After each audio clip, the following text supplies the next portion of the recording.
Bonjour à tous, alors vous me connaissez, je vous ai trié en arrivant, j'étais le séparateur rotatif pour les 2 jours et les 1 journée.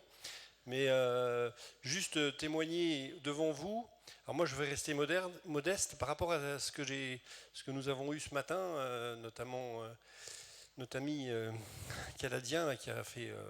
moi je suis tout petit par rapport à ce qu'il a fait et entrepris. Par contre, je suis assez pragmatique. Et en fait, je vais me présenter rapidement. Donc François Marchand, je suis le modeste employé de mon fils, Julien, qui est Julien. Il est où Julien? Ah, il est là-bas, voilà. Donc je parle sous son couvert, donc il faut que je fasse attention à ce que je dis. Non, ceci pour rigoler, dire que j'ai une longue aventure derrière moi. Et j'étais en fait, hop, je suis depuis à peu près 10 ans avec 170 hectares, 172 hectares dans un système grande culture, avec une pluviométrie un petit peu plus que la moyenne française. On a vu ça ce matin. Et puis sur des argiles limoneux, où il y a parfois un peu de sable, hein, et en potentiel, on est entre 60 et 100% hein, en fonction des meilleures parcelles. Je suis dans les 40 en blé, on va dire, mon objectif c'est entre 40 et 50, l'objectif. Hein. Et puis les mauvaises dans le sable, ben, on est presque moitié moins, surtout les années comme cette année. Plat, alors j'ai l'habitude de dire quand je traverse un caniveau, j'ai peur. Hein, c'est-à-dire que vraiment c'est des surfaces plates, donc quand je vois certains où vous travaillez, je ne sais pas comment vous faites. Alors je vais continuer. Voilà, donc mon installation 83. 2013, donc c'est là mon basculement du conventionnel très intensif. Donc tout ce qui est avant, c'était le best-of de tout ce qu'on chargement à donf. Enfin, j'étais une structure sociétaire avec mes frères, donc on était élevage. Il y avait 3 piliers élevage, céréales et pommes de terre. Donc tout ça à fond les manettes. Et donc quand j'ai basculé, sans étude aucune, j'ai dit je passe en bio. Et j'y étais sans connaître rien. À mon avis, ça a été mon avantage. Parce qu'en fait, j'ai fait le tour de France, j'ai fait moitié le tour de l'Europe. Et j'ai vu des choses super intéressantes. J'ai rentré dans une association qui s'appelle Base, qui m'a beaucoup appris. C'est là que j'ai rencontré Michel Roche et d'autres personnes, et les personnages qui sont dans cette salle que j'ai rejoint à travers les rencontres de l'ABC. Et puis, ce que j'ai compris dès le départ, je ne sais plus trop là, ouais, le matériel, c'est pas bien important. Donc j'ai deux types de semis, un semoir à sabot et puis un semoir John Deere en semi direct. Travail du sol, j'ai un peu tout ce qu'on peut trouver sur. Il y a les pompiers là. Hein, donc Actisol, Scalper, j'ai la charrue, je l'ai mis en premier, c'est un peu pour vous choquer. Et puis je suis là un peu pour vous choquer, mais bon, voilà, il faut le dire. Prolander, c'est un scalper, RSA paille, bineuse, RC tri ou rotative. Et puis, donc, je suis en grande culture, donc pas d'élevage, à part des lapins. Et puis quelques bêtes, vraiment quelques bêtes pour manger le pauvre verger que j'ai et les quelques petits grains que j'ai. Et en fait, j'ai quand même quelque chose d'avantageux, c'est que j'ai accès à entre 150 et 200 tonnes de fientes d'un atelier de 12 000 poules à côté. Et puis triage, stockage, voilà, pas d'irrigation. De toute façon, il n'y a pas d'eau. Enfin, on n'a pas ni de grosses rivières ni de nappes, parce qu'on est sur argile. Juste, pas loin de chez moi, on va mettre ce que vous produisez tous, enfin toute la société. Les déchets nucléaires vont venir en Meuse. Je ne suis pas très fier de ça, mais bon, c'est comme ça. Et donc en fait, quand je suis passé en bio, j'ai rencontré des gens et ils m'ont tous dit c'est quoi ton problème chez toi? Alors j'ai dit chez moi c'est le vulpin. Et en fait, je commence à croiser des agriculteurs bio, puis ils me disent oh ben le vulpin, 15 minutes? Ah oui, ça va vite. Ça va aller vite. Le vulpin, c'est pas un problème en bio parce que de toute façon, tu verras au bout de quelques années, de toute façon, il aura plus à bouffer, donc il va disparaître. Alors ça, la réponse, je disais rien en fait, hein, mais la réponse me convenait pas parce que je me suis dit, pas complètement idiot. Je dis, si le vulpin il a pas à bouffer, bah, le reste non plus. Donc c'est là très vite que j'ai compris que mon axe stratégique, c'était la fertilité. Et derrière ça, eh ben, je suis tout de suite tombé dans le stockage carbone matière organique, hein, je la fais en raccourci, et l'azote.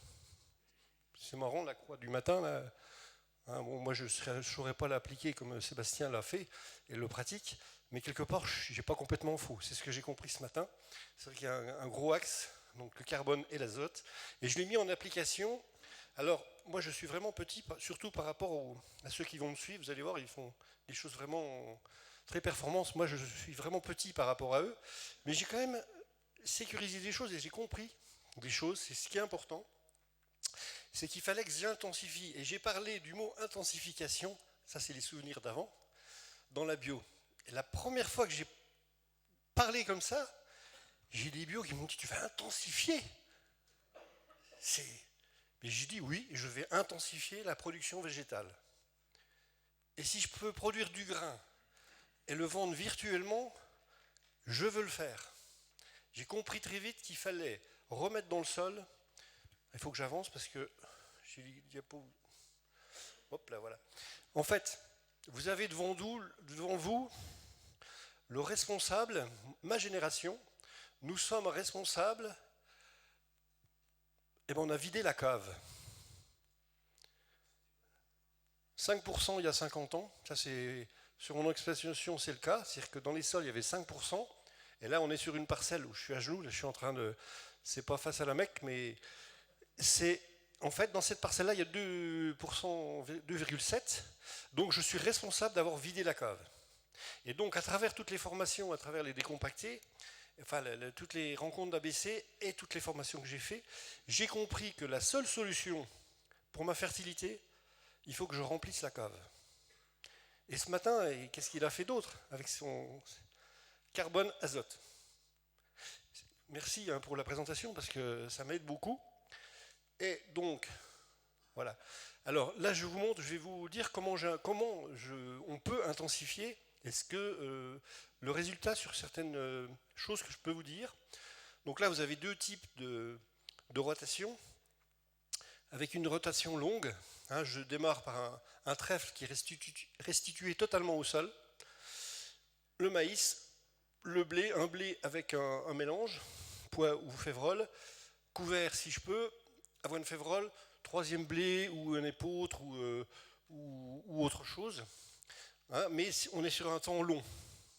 Et en fait, je me suis dit qu'il faut qu'on accélère les choses parce qu'il y a le feu par rapport au climat, mais aussi par rapport à ma rentabilité de ma ferme. Ma cave est déjà vide, il ne faut pas que je la vide encore.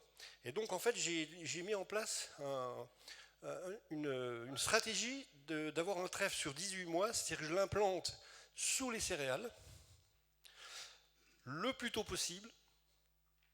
Et là, par rapport à ce matin, c'est marrant parce que toutes les présentations ce matin, ça correspond à ce que moi j'applique, enfin que je tente d'appliquer. Les premières fois que j'ai implanté les trèfles, je les ai implantés pas trop tôt, parce que je voulais qu'en fait, ils ne bouffent pas mon blé. Mais en fait, en définitive, je prends bien plus de risques l'implanter tard dans la céréale que tôt.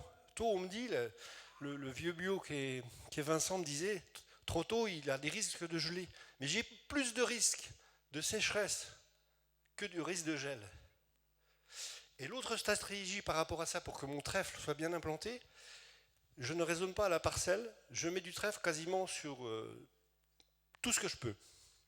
Et je prends là où c'est le mieux. C'est-à-dire que cette année, par exemple, on a implanté, je ne sais même plus combien de parcelles, mais 5-6 parcelles. Et en fait, là où ça a bien réussi, où le trèfle est vraiment super réussi, c'est pas forcément là où j'aurais voulu. D'accord?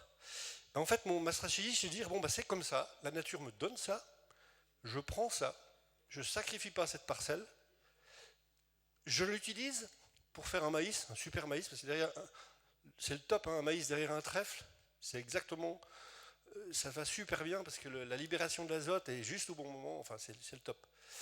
Alors qu'une autre parcelle qui est en fin de rotation, ben, le trèfle il n'est pas là, quoi, il n'est pas comme je voudrais. Ben, celle-là, il faut que j'ai une autre stratégie. Ça veut dire que j'ai accéléré ça et en plus, j'ai enlevé des cultures. Alors par rapport à ce qui a été dit ce matin, je prends un risque, c'est vrai, parce que hein, la multiplicité des cultures, c'est bien. Mais en fait, je vais revenir vite en trèfle, et mon objectif, c'est de stocker du carbone pour remonter la fertilité. Et peut-être qu'après, je pourrais un peu me sécuriser. Mais dans les médias, c'est ça.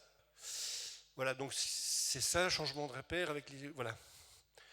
Donc, c'est ce que j'ai déjà dit, ça. Hein, c'est-à-dire que je bine tout, et dès le premier binage, on va dire la semaine d'après, je me sers de... On vient implanter des trèfles derrière le binage. Mais pas en même temps. Ça permet de refaire comme une sorte de RC-tri, c'est-à-dire que quand on bine, on n'a jamais tout. Et voilà, donc ça fonctionne bien. Et donc cette année, on a essayé avec Julien 2 types de semis. Donc semoir sabot ou John Deere, donc dans du blé qui est déjà pas mal. C'est un peu, on baisse la tête quand on sort du champ. Et en fait, la parcelle qui a réussi le mieux, c'est celle au John Deere. Donc voilà. Alors je le dis comme ça. Je pense que le semis à disque va mieux, quoi. Alors ça reste à vérifier, mais bon, l'année là est comme ça. Qu'est-ce que je peux dire? Voilà, donc ça c'est une parcelle. Donc ça c'est en 2021. Donc j'ai implanté un truc de fou. Hein. Quand je vous ai dit j'implante partout, il faut être fou. J'ai implanté du trèfle sous un blé pois. Et en 2021, il y avait tout ce qu'il fallait pour le pois. En plus c'était un... Ben, comment que c'est la variété, je ne sais plus. Comment? Non, c'est pas ça.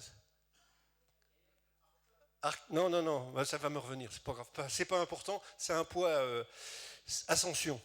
Donc c'est un truc qui est exubérant, il fait pas de grains, mais il fait plein de trucs, quoi. Et donc en 2021, j'ai eu des visites qui venaient voir, il y avait les essais de MC2 qui étaient juste à côté, c'était impressionnant. Et puis tout par terre, et le pauvre petit trèfle dessous. Et en fait, au final, on va dire il y a 20% où là il n'y avait plus rien parce qu'il y avait un paillage tellement fort que j'ai même pas réussi à ramasser. Mais n'empêche que il faut oser ça, quoi, parce que derrière le trèfle, tout le reste il est là, quoi. Alors les 20%, je le gère autrement, mais tout ce qui est implanté est implanté. Hop, voilà. Alors mon trèfle, donc là il est là. La moisson se passe, il fait sa petite vie d'hiver, et en 2021 j'ai eu le jackpot parce que sur toutes les parcelles qu'on a implantées, j'avais entre 1 tonne et 2 tonnes de trèfle sous le blé qui était grand. Ça, c'est important. Et en fait, j'ai fauché mes céréales et on a fait 2 coupes encore derrière. Donc ça, c'est le truc 2021, il y avait tout ce qu'il fallait. 2022, en définitive, qu'est-ce qui se passe? Eh bien là, le trèfle, il est là, mais il ne pousse pas parce qu'il n'y a pas d'eau. Mais il est là. Et en fait, ce que j'ai fait, donc je passe là juste cette diapo. C'est bon. La diapo là, c'est pour vous dire que en fait, je fauche et je laisse. Donc on voit, ça c'est la première coupe, d'accord, qui a été fait quelques jours avant. Et là, on la revoit, la coupe d'après. Donc je lance, dans toutes mes parcelles, je laisse 1 ou 2 bandes. Ça, je bosse pour la biodiversité. C'est un truc qu'il faut qu'on fasse tous. Ouais, si vous laissez des trèfles, même les éleveurs, faites-le. De toute façon, vous allez récupérer le coup d'après le produit qui est là. Il n'est pas disparu, il est là. Et donc, le coup d'après, donc là, c'était 15 jours après. Et 15 jours après ce moment-là, ça a grandi. Je détruis tout et je recrée une bande. Et à chaque coupe, je décale, ce qui fait qu'au mois d'octobre, j'avais des fleurs. En permanence, dans la parcelle, il y avait des fleurs. Et ça, c'est tout qu'on va faire. Mais en termes de la vie qu'il y avait dedans, c'est extraordinaire. Voilà, c'était juste pour ça la photo là. Et donc, j'ai une autre technique aussi qui est, j'ai envie de dire, j'ai la chance d'avoir un moutonnier itinérant qui a 500 moutons. Et donc, les coupes d'arrière-saison, elles se font avec, hop, je ne vais pas vous fâcher, avec des moutons. Voilà. Alors, maintenant, on va parler choses concrètes. Vous voyez, un labour. Et Donc moi, j'en suis où aujourd'hui?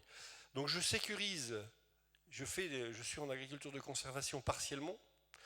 Ce que je peux dire, je suis parti du TTS profond, dynamique, c'est-à-dire on déchaume, et puis voilà, aujourd'hui à des profondeurs de labour entre 12 et 15 cm. Voilà, ça c'est, vous voyez, le trèfle il est couché, il est prêt à relever. Et donc la fraise, ça c'est une décision que j'ai prise suite aux rencontres ABC. Donc je suis revenu, j'ai pris le téléphone, j'ai appelé une fraise, qui est sans doute pas la meilleure, mais j'ai envie de dire, il fallait que je me mette en route. Et donc je suis sur 2 années là, de recul, avec des choses complètement différentes, des résultats à la fois bons et à la fois mauvais. Donc aujourd'hui, je peux dire que je ne maîtrise pas, mais je peux dire que j'ai appris des choses. Et il faut qu'on avance. Et la deuxième chose que je peux vous dire, même si je laboure encore un peu, entre les labours que moi je faisais il y a 10 ans ou avant, où c'était plutôt 200 chevaux, les épaules larges, donc on allait plutôt à 30 cm, donc là on est vraiment relevé très peu, et puis Julien est en train de regarder pour une charrue des chômeuses, voilà, on avance quand même. Donc, alors sur les résultats en fait, en 2021 sur les maïs j'ai fait moitié des parcelles charrues fraises. Et il s'est passé un truc en 2021, rappelez-vous, c'était chez nous, il y avait de l'eau en permanence. Donc quand j'ai fraisé, j'ai suivi les conseils de Julien Guénaud, qui est quelque part par là. Et en fait, 3 semaines avant, j'ai passé la fraise. Et mon vulpin qui était dans mon trèfle, parce que le trèfle est là, mais le vulpin il est là, il est déjà là. Le vulpin a été un peu sur le dos, mais il n'était pas complètement tué, parce qu'en fait il était entretenu par les rosées. Et quand on a semé le maïs, il y a beaucoup d'endroits où le vulpin il a presque gagné, quoi. Donc j'ai eu beaucoup de mal à contenir tout ça. Et puis cette année par exemple, j'ai 2 cas. Un côté de la parcelle, ça a fonctionné parce qu'on a attendu avant de semer pour que pour que comment dire, c'était complètement sec. Et j'ai attendu. C'est un gros risque qu'il pleuve. Il n'y a plu. Et c'est un super maïs, sauf que j'ai décalé quand même de 3 semaines. Et j'ai 15 points d'humidité en plus à la fin. Voilà, c'est comme ça. Mais quelque part, donc, ça m'a montré quand même que ça fonctionne. Il faut juste... il faut que j'avance parce qu'il y a encore... Johan, c'est bon. Et donc là, voilà, c'est l'essai, justement. On voit... Donc à droite, c'est le labour. Donc ça, c'était au mois de... C'était début avril, je crois, ça. Donc le labour, vous voyez le trèfle, il est à travers, hein, il est là. J'ai passé un coup de fraise au mois de mars, et là c'est la partie qu'on a fait à 3 semaines, la partie verte où il y a mon ombre. Voilà, j'ai fait des essais là-dessus. Voilà, donc je continue. Voilà, bon, je ne vais pas vous commenter tout ça, ça c'est le maïs. Alors, l'intensification végétale, là où je réfléchis aujourd'hui, c'est mon trèfle de cette année qui est là, mais qui n'a rien branlé, parce qu'au mois d'octobre, il était feignant. En fait, ce qu'il faudrait faire, c'est incorporer au mois de septembre, quand il pleut, quelque chose qui prenne le relais. Il faut que je passe la parole à Johan, je crois que j'ai fini. Voilà. Ouais, bon, alors c'est la seule diapo que je vais commenter pour dire que le travail du trèfle, donc c'est un gros enjeu en ABC en Lorraine. On a un groupe technique ABC qui est ouvert à tous les adhérents de Bio en Grand Est. Et ces questionnements sur le trèfle, alors est-ce qu'on sème dedans, est-ce qu'on sème directement dans une prairie, est-ce qu'on utilise le trèfle comme couvert pour produire des céréales d'hiver dans un couvert permanent, etc. Donc ça revient chez beaucoup d'agriculteurs et on l'étudie sous différentes formes. Je vais m'arrêter là. Il y avait la question du stockage du carbone, mais on peut en parler en privé, on va dire, parce que là on n'a pas le temps. Et puis on va passer... Donc un tour d'applaudissements à François et Johan, s'il vous plaît. Quand même, la conclusion, c'est que le stockage du carbone avec le trèfle fonctionne et on va dire l'intensification végétale est pour nous plus efficace que des apports exogènes de carbone ou que la diminution du travail du sol. Donc tout ce que ça va être le trèfle, les couverts, l'agroforesterie, les haies, etc. C'est ça un petit peu la conclusion de notre travail collectif. Merci beaucoup, on est dans les 20 minutes exactement, bravo.